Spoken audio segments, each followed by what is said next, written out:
Un seul sujet au sommaire de cette édition, la rentrée académique 2021-2022. Le ministre national a procédé au lancement officiel des activités académiques, un lancement qui coïncide avec l'arrêt de travail de chefs des travaux et assistants congolais réunis au sein du syndicat national des chefs des travaux et assistants. Mesdames et messieurs, bienvenue à toutes et à tous. Vous êtes amoureux du droit? Vous aimez la justice équitable? Bien, suivez la grande édition du JT des droits humains sur nos chaînes partenaires et sur YouTube. Tapez JT des droits humains. Ce n'est pas tout. N'oubliez pas de vous abonner et d'activer le compte de notification pour ne rater aucune de nos publications.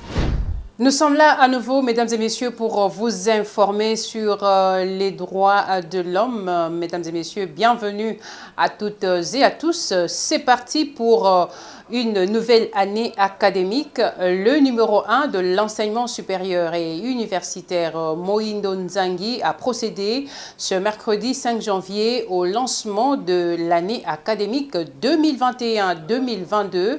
La cérémonie s'est tenue dans l'enceinte de l'Institut Beaux-Arts dans la commune de Lingwala. Suivez ce reportage de Josaphat Mwanza et Junior Tankwei. Le ministre de l'Enseignement supérieur et universitaire Mohindo Nzangi a procédé ce mercredi 5 janvier 2022 à l'ouverture officielle de la rentrée académique édition 2021-2022 à l'Académie des Beaux-Arts, ABA en sigle, dans la commune de Lingwala. Cette année va aussi marquer le début de la généralisation du système d'enseignement licence, master, doctorat et LMD. Seules les promotions terminales sont autorisées à étudier sous l'ancien système, à en croire le document officiel du ministre. Ce dernier a martelé que les 3 premiers jours, soit du 6 au 8 janvier 2022, après l'ouverture solennelle, devront être consacrés à l'encadrement pédagogique des étudiants des classes de recrutement. Considérant le calendrier académique contenu dans l'instruction académique numéro 023 par MINESI, par CAB, par MIN, par MNB, par BLB, 21 du 6 décembre 2021, je déclare ouvert l'année académique 2021-2022 sur toute l'étendue de la République démocratique du Congo. Le ministre de tutelle a profité de cette occasion pour rendre des hommages mérités à Monseigneur Tarsis Chibangu en lui dédiant la nouvelle année académique. Nous restons toujours sur cette question de l'enseignement supérieur et universitaire. Et pendant que le ministre national a eu à procéder au lancement officiel de l'année académique 2021-2022, le syndicat national des chefs des travaux et assistants annonce l'arrêt de leurs activités pour protester contre ce qu'il qualifie de l'indifférence de l'État congolais face à leurs demandes. Le Synecas se dit cependant ouvert à toute négociation. Réunis en conférence des délégués syndicaux provinciaux se dit être indignés de constater l'indifférence prononcée du gouvernement après son long balai diplomatique, lui ayant permis de faire ses revendications à toutes les institutions de la République. De constater la mauvaise foi de l'employeur, l'État, dont les actes tiennent mordicus à garder le corps scientifique de la République démocratique du Congo dans une situation salariale insultante, dégradante, le classant en dessous des enseignants des écoles maternelles, primaires, secondaires, voire même des huissiers. Conformément à la Constitution de la République démocratique du Congo, conformément au statut du personnel de l'enseignement supérieur et universitaire, conformément au communiqué de presse du secrétaire général du SYNACAS du 11 décembre 2021, conformément au préavis du syndicat national des chefs des travaux et assistants du 20 décembre 2021, adressé au gouvernement par l'entremise du ministre de l'Enseignement supérieur et universitaire, conformément à la lettre de rappel des demandes d'audience adressées au ministre de l'Enseignement supérieur et universitaire le 20 décembre 2021, conformément à la lettre de rappel du préavis adressée au ministre de l'Enseignement supérieur et universitaire le 28 décembre 2021, conformément à la lettre de mise en demeure du gouvernement par l'entremise du ministre de l'Enseignement supérieur et universitaire le 30 décembre 2021, dont le délai court jusqu'au 5 janvier 2022. Le SYNACAS décide 1. Un arrêt d'activité par le chef des travaux et assistants de la République démocratique du professionnel sur toute l'étendue du territoire national à partir de ce 5 janvier 2022 pour une durée indéterminée. La première évaluation se fera après une durée de 14 jours. 2. Le SYNACAS prête une oreille attentive à toute collaboration allant dans le sens de la solution aux revendications des chefs des travaux, assistants et chargés des pratiques professionnelles de la République démocratique du Congo. Et dans un autre chapitre, mesdames et messieurs, l'année 2022 s'annonce une année des actions de grande envergure axée principalement sur la sensibilisation des communautés, sur la protection et l'assainissement de l'environnement. C'est ce que compte faire Maître Luntadila Belinda, présidente du conseil d'administration du réseau de Congo et Développement, mais également rapporteur de la Commission nationale des droits de l'homme. Suivez. J'ai initié en cette fin d'année une application pour promouvoir les producteurs et les consommateurs dans le secteur de l'agro-business. Cette application s'appelle Toto Platform, Toto Agro-Business. Et je suis heureuse de me présenter encore une fois devant vous pour vous confier ce qui a été cette année, parce que nous sommes encore en dernier jour, l'année 2021 par rapport à mes activités. J'ai été heureuse, comme je l'ai dit, de m'offrir également, encore une fois, à notre population, que ce soit celle de la République démocratique du Congo et d'autres continents également, l'Afrique et ailleurs, par rapport aux services que je cesse de rendre et j'essaie de faire de mon mieux pour satisfaire la population par rapport à ses besoins. Dans ma profession d'avocat et dans ma fonction de rapporteur de la Commission nationale des droits de l'homme, j'essaie de former de plus en plus des jeunes pour préparer la relève, pour qu'elle assure le respect des droits humains dans notre pays et également partout où ils vont se retrouver dans le monde.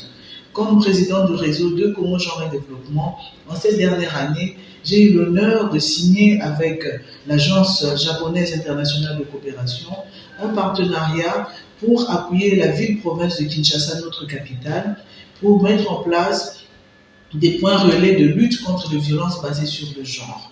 Et j'espère que l'année prochaine, cela s'étendra dans d'autres provinces également de notre pays, parce que nous en avons 26 et les problèmes s'étendent dans toutes ces provinces également. Et comme j'ai dit, j'espère que tant que la coopération japonaise sera avec nous et d'autres partenaires également pourraient accompagner cet important projet. Nous poursuivons cette édition, amis téléspectateurs du journal télévisé de droits humains. Elle a vu le jour le 25 décembre dernier.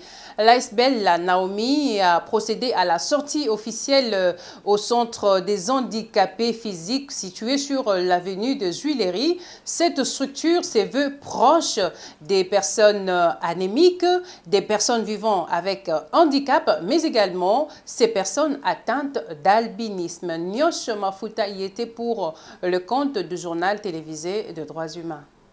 Et pour de bon, prenons le plus bel élan. Créée depuis le 12 mai 2021 par l'acquisition des documents juridiques, l'ASBEL, la Naomi, vient de procéder ce 24 décembre de la même année à la cérémonie de la sortie officielle au Centre des handicapés physiques de Kinshasa. Prenant la parole pour le mot de circonstance, le vice-président de cette structure, Dieudonné Mouchibi-Chiolé, est revenu sur l'historique de cette structure. La présidente, Mme Ilona Gisèle, a accouché de son 5e enfant il y a 3 ans. Quand l'enfant est sorti, on lui a appris que c'était une albinos. Tous ces 4 enfants d'avant avaient la peau noire comme mois, mais la 5e qui est née était une albinos. Elle n'en revenait pas au début, mais après elle s'est dit, bon, de toutes les façons, c'est un enfant.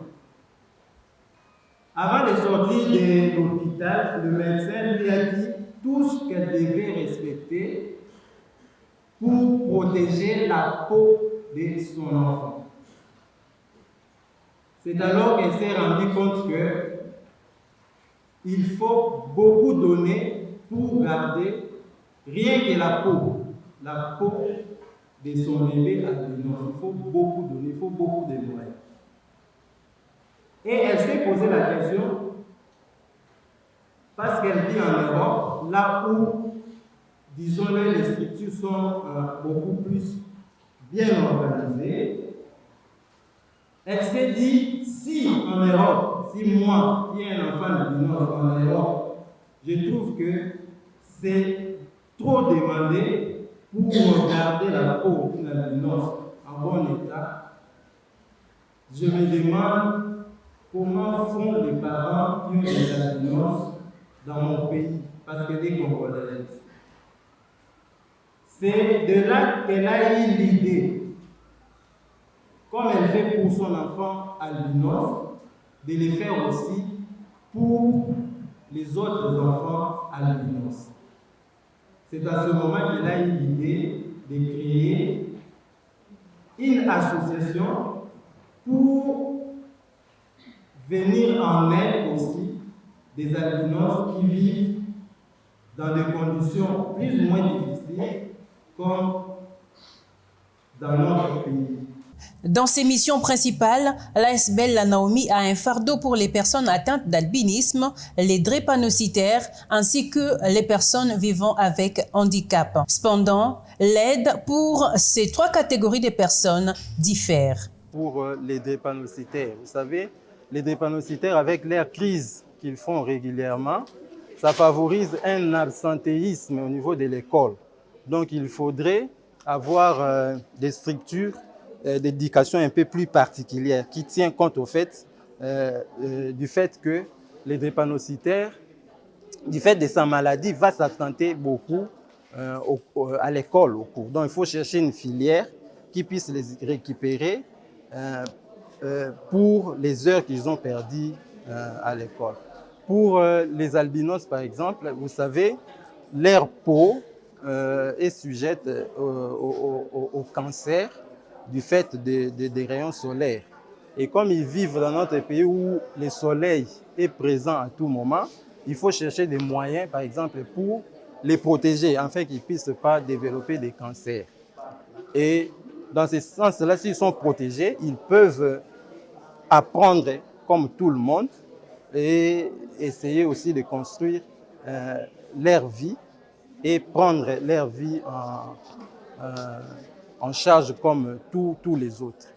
Ness Le Tété, dans sa qualité du coordonnateur national de l'ASBL La Naomi, a saisi cette opportunité pour révéler les missions de sa structure, ce avant d'annoncer d'autres actions en vue dans le cadre d'apporter la joie à ces personnes souvent marginalisées dans la société. Il a en outre appelé les non-concernés à avoir un regard d'amour à cette catégorie des personnes dans la société. Nous sommes là, nous sommes venus.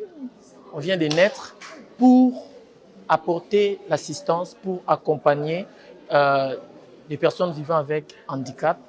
Nous ne voyons pas seulement les handicapés physiques, nous voyons aussi ceux-là qui ont un problème avec un manque de mélanine. Nous parlons des personnes vivant avec albinisme. Et puis, nous sommes là pour aussi accompagner les drépanocytaires avec l'esprit de leur intégration, de leur intégrer vraiment réellement dans la société, qu'ils ne cessent de croire qu'ils sont marginalisés par leurs défauts ou leur handicap. Signalons que plusieurs partenaires de l'ASBL La Naomi ont marqué de leur présence en répondant à cette invitation malgré la pluie qui s'est abattue dans la capitale congolaise ce vendredi 24 décembre 2021. C'est le cas notamment de l'ONG Fier d'être, A+, et la Fondation Mwimba Texas. Et pour lier l'utile à l'agréable, les poèmes, la musique dramatique étaient au rendez-vous.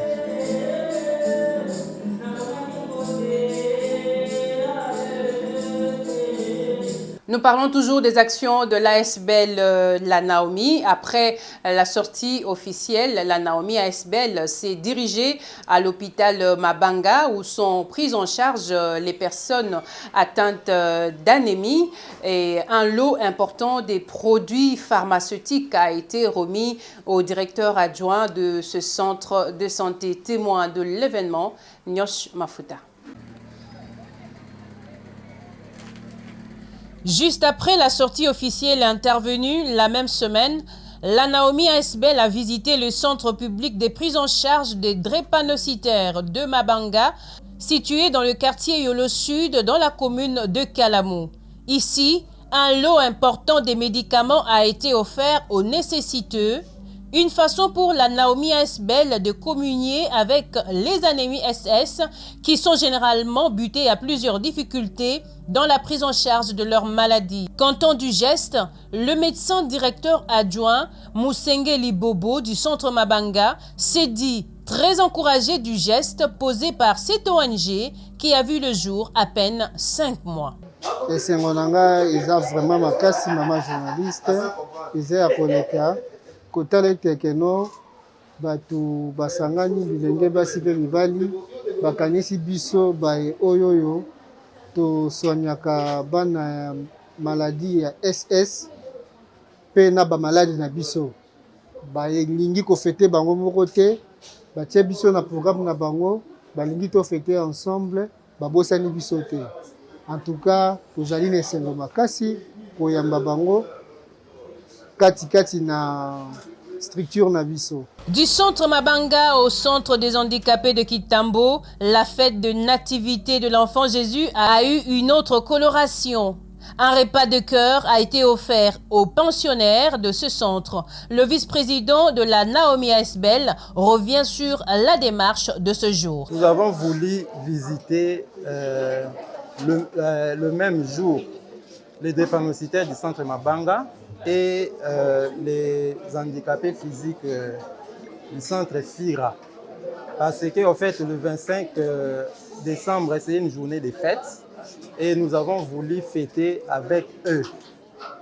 Chez les drépanocytaires, c'est vrai, une journée de fête est faite au fait pour manger, boire. Mais chez les drépanocytaires, nous avons pensé que l'urgence n'était pas de boire aujourd'hui, de manger aujourd'hui, parce que vous savez que quand on est malade, parfois on n'a même pas d'appétit. Nous avons trouvé que chez eux, l'urgence était les médicaments. C'est pourquoi nous leur avons amené les médicaments. Mais pour les handicapés, nous avons amené à manger et à boire pour fêter avec eux ainsi que leur famille.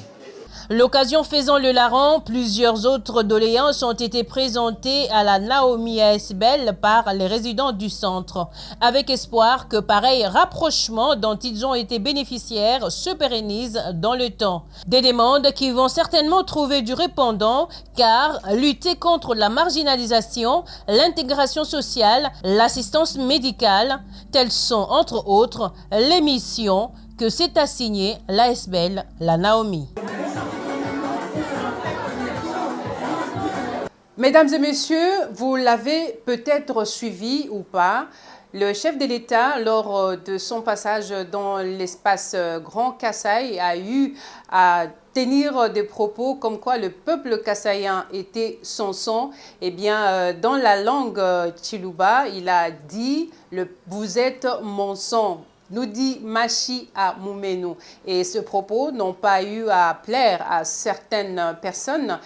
Je vous propose de suivre le premier vice-président du Sénat, Edi Mundela Kankou, qui vient couper court à tous ceux qui veulent amplifier la situation. Suivez Edi Mundela Kankou dans ce reportage de nos confrères de Congo Web Télévision. Mundela Kankou fait partie de cette délégation qui accompagne le chef de l'État dans sa tournée dans le Grand Kasaï. Le premier vice-président du Sénat y représente valablement la Chambre haute du Parlement. À Mupompa, territoire de Kabea-Kamwanga, Edi Mundela Kankou a mobilisé une foule qui a réservé un accueil chaleureux au chef de l'État. Une joie immense pour le représentant du Sénat à communier avec la population, particulièrement la base de l'UDPS. S'agissant de la phrase prononcée par le chef de l'État, qui est à la base d'une polémique, Edi Mundela Kankou coupe court aux mauvaises interprétations. Le chef de l'État est avant tout congolais. Mais chaque Congolais a ses origines. Il ne peut pas nier ses origines. Est-ce que c'est un péché de dire que vous êtes mon sang? Je ne pense pas. Il se reconnaît comme Congolais, mais aussi fils du terroir du chef Mukompa. Et voilà, aujourd'hui, il est venu pour voir sa terre natale. Après 3 ans, c'est tout à fait normal qu'il vienne saluer les siens. Donc, il n'y a pas lieu de polémiquer là-dessus. Le chef de l'État poursuit sa tournée dans le Grand Kasaï et partout où il va, le premier vice-président du Sénat, Edi Mundela Kankou, s'implique dans la mobilisation pour qu'un accueil chaleureux lui soit réservé. Eh bien, bouclons présentement cette édition, amis téléspectateurs. JTDH, c'est aussi le droit à la santé, originaire d'Amérique centrale. La papaye se trouve dans plusieurs pays tropicaux où elle est généralement consommée en nombre. La rédaction du journal télévisé de droits humains vous propose ce papier sur les vertus de la papaye. Outre sa saveur, la papaye regorge des bienfaits. Ceux-ci sont dus à son excellente composition. En effet, ce fruit à la chair orangée est riche en vitamine C, en provitamine A et en antioxydants. Elle contient aussi une grande proportion des minéraux tels que le calcium et le potassium ainsi que des fibres. La consommation régulière de la papaye peut aider à la digestion, elle renforce le système immunitaire, elle aide à lutter contre le cancer, elle protège également le cœur et réduit aussi le risque des maladies cardiovasculaires et elle garde les yeux en bonne santé. Il s'y est de signaler que la papaye est une source des fibres alimentaires et peut aider à satisfaire l'appétit en emportant rapidement une sensation de satiété. Vous êtes amoureux du droit? Vous aimez la justice équitable? Bien, suivez la grande édition du JT des droits humains sur nos chaînes partenaires et sur YouTube. Tapez JT des droits humains. Ce n'est pas tout. N'oubliez pas de vous abonner et d'activer l'icône de notification pour ne rater aucune de nos publications. Ça a été un plaisir de vous présenter cette édition, amis téléspectateurs. Nous vous l'avons dit, désormais, vous suivez JTDH au quotidien sur nos différentes chaînes partenaires. Actu 30 Télévision, Famille Télévision, Royal TV. L'actualité reste en continu sur notre site web Info Droits Humains, mais également sur notre chaîne YouTube JT de Droits Humains. Nous vous retrouvons avec le même plaisir dans l'édition prochaine. Au revoir.